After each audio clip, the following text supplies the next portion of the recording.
We're grateful for each and every one of you. Let us know where in the world you're tuning in from. We'd love to hear from you in the comments. Let's begin. The message arrived just after midnight. My phone buzzed on a nightstand, lighting up the dark room. I rubbed my eyes, expecting some last-minute question about the seating chart or her bridesmaid schedules. Instead, the words on my screen sliced through me like glass. Cole, please don't freak out. I'm spending the next couple nights with Derek before the wedding. I need to settle things with him so I can walk into this marriage with no doubts. I promise the wedding is still on. Derek Lawson, the ex she swore was ancient history. The man she said had no place in her heart anymore. And now, 3 nights before I was supposed to stand at the altar, she was packing a bag for his apartment. My hand trembled, but not from heartbreak, from fury and clarity. Samantha Reed, the woman I'd spent 2 years building a future with, thought I was the kind of man who would just nod and wait patiently while she got her closure. I typed back only 4 words. Do what you need. A minute later, she replied with a cheerful heart emoji, like she had just confirmed a dinner reservation. That was when the anger faded and something colder took over. I wasn't going to scream. I wasn't going to cry. I was going to end this in a way she'd never forget. I swung my legs out of bed, padded barefoot into the kitchen, and grabbed my phone again. The first call was to the venue. The coordinator picked up, her voice bright. Mr. Matthews, everything ready for Saturday? Not anymore, I said. Cancel it. The entire event. She gasped. Sir, we're 3 days out. Are you absolutely sure? Very sure. Keep the deposit. I don't care what you do with the date, but my wedding isn't happening.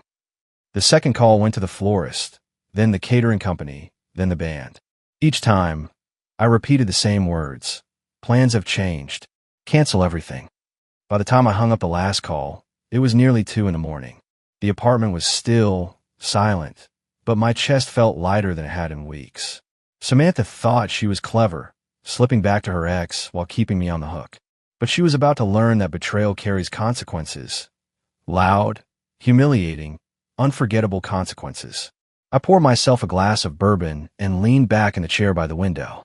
Outside, the city was quiet, but my mind was alive with fire. The pictures on the walls mocked me, Samantha and me on the beach last summer, laughing with arms around each other. Thanksgiving dinner with her parents, where her dad raised a glass to the future Mr. and Mrs. Matthews.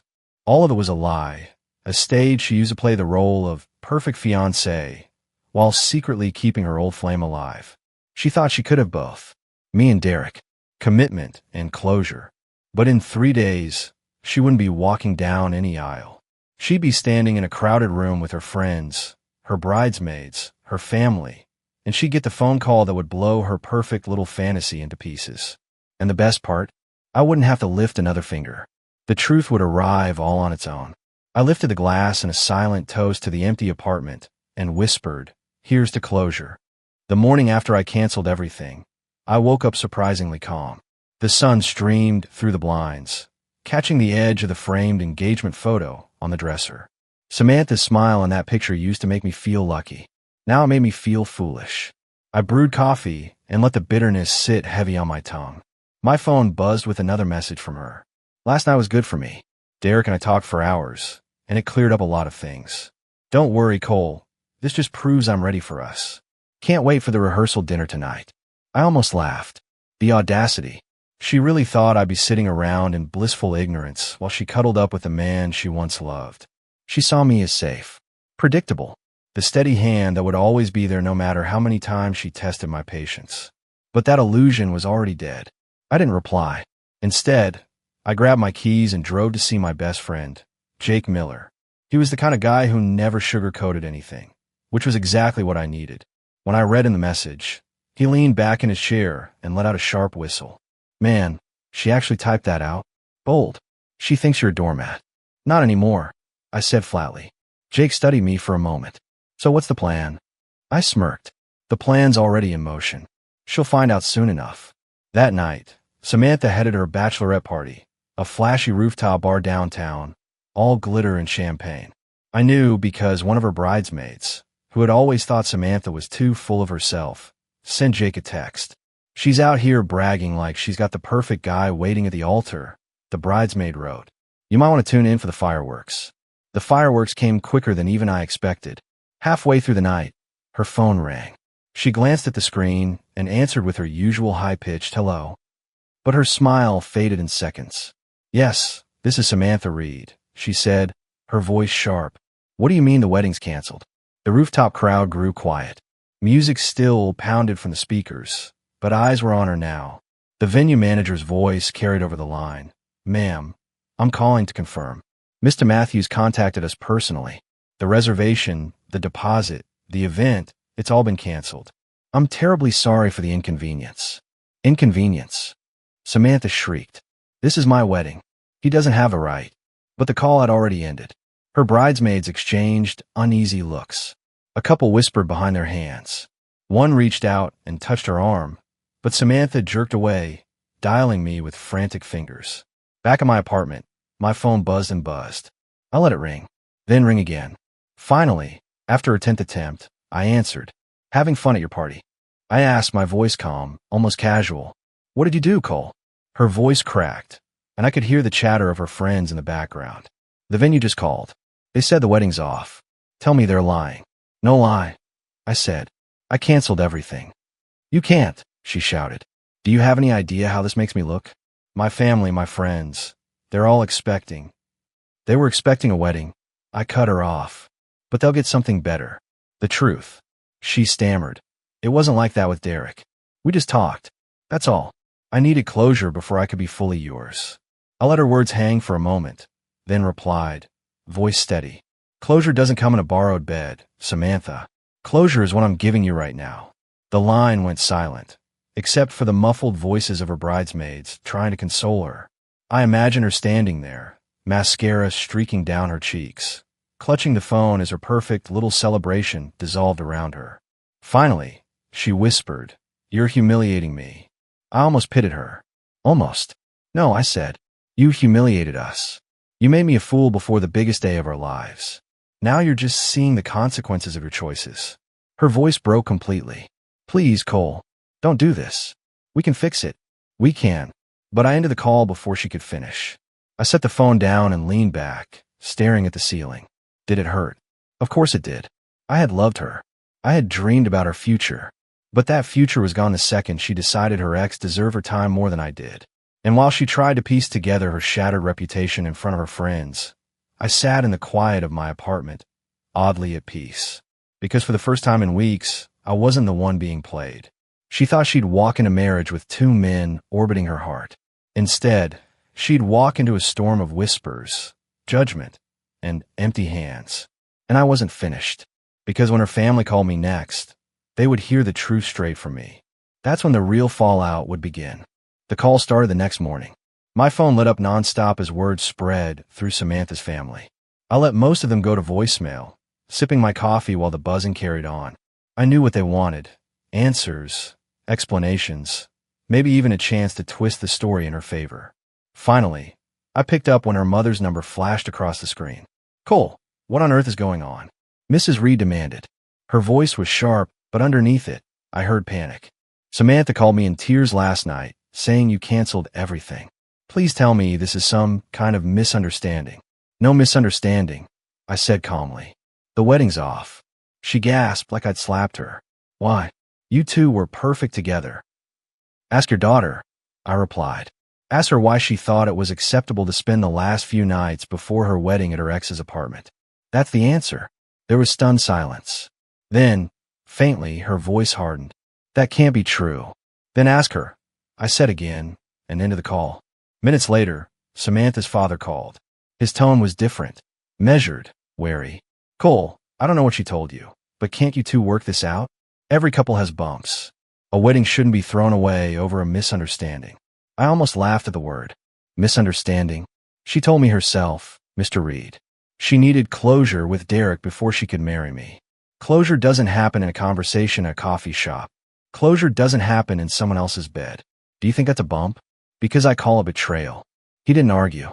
He just sighed, long and heavy, before muttering, "I'll talk to her," and hanging up. It was almost satisfying, hearing the disbelief crack in their voices as the truth landed. Samantha had spun herself into such a perfect image, the devoted fiancée, The daughter who had it all together, that her family couldn't fathom she'd burn it all down days before the vows. But the calls kept coming. Friends, bridesmaids, even her cousin, who tried to lecture me about forgiveness. "Cole, you're making a mistake," the cousin said. "Everyone deserves a little grace. Don't throw away years of love over one bad decision." One bad decision. I shot back. Do you have any idea what it feels like to be told you're not enough? To have the person you're about to marry tell you she needs nights with another man to feel ready for you? That's not one bad decision. That's a pattern. A pattern that ends here. The cousin went quiet. Another call ended. By noon, Samantha herself showed up at my apartment. I heard the frantic knocks before I even opened the door. When I did, she was standing there in yesterday's clothes, eyes red from crying, her makeup smeared. "Cole, please," she begged, voice cracking. "We need to talk."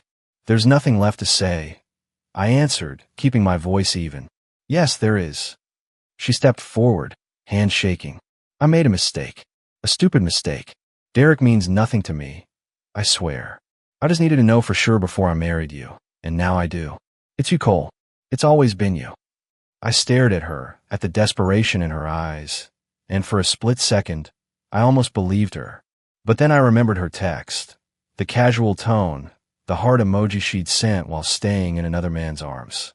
"You don't test love by running back to the person who broke you," I said quietly. "You prove it by standing with the one who's been there all along." And you didn't. Tears spilled down her cheeks. She reached for me, but I stepped back. "Don't," I warned. "You want a closure? Well, here it is." Her face crumpled. "You're ruining everything," she screamed suddenly, the sweetness gone. "My family is humiliated. My friends are talking. And you're the reason it's all falling apart." "No, Samantha," I said coldly. "You are. You lit the fire." I just stopped pretending it wasn't burning. For a long moment, she stood there trembling, her chest heaving with sobs. Then she turned and stormed down the hall, slamming the door behind her. I leaned against the wall, exhaling slowly. The quiet settled heavy, but it wasn't the silence of loss. It was the silence of freedom. By the end of the day, half of our guest list knew what had happened. The whispers spread like wildfire. Some pitied her. Others defended me. But no one looked at Samantha the same way again. And that, more than any canceled wedding, was the real revenge. She had wanted her closure. Instead, she got exposure. Still, part of me wasn't satisfied. I wanted to make sure she learned this wasn't just a bad weekend she could recover from with another charming smile. I wanted her to remember for the rest of her life that loyalty isn't optional, and betrayal doesn't just sting, it destroys. And I knew exactly how to drive that lesson home. The days that followed felt surreal. My phone never stopped buzzing. Texts from mutual friends, voicemails from relatives, even half-hearted apologies from people who had once called Samantha and me the perfect couple. Everyone wanted details, but I didn't need to explain myself anymore. The story had already traveled on its own. What Samantha didn't realize was that I hadn't just canceled the wedding. I made sure the truth reached the people who mattered, not through shouting or bitterness, but through receipts. Screenshots of her messages sat neatly in a folder on my phone, and I let them do the talking when questions came. When her uncle called to ask if I'd lost my mind, I forwarded him the text. "I'm staying with Derek for a few nights before the wedding. I'll be ready after that." His response was immediate silence. That silence said everything. By the weekend, Samantha's family had split down the middle. Some tried defending her, claiming she was confused or under stress. Others avoided her entirely, unwilling to associate with the scandal she'd caused. Her reputation, the polished image she had worked so hard to craft, was cracking under the weight of her own choices. Meanwhile, I went on with my routines. I still hit the gym every morning, went to work, came home, cooked my own meals. My life didn't fall apart. It steadied.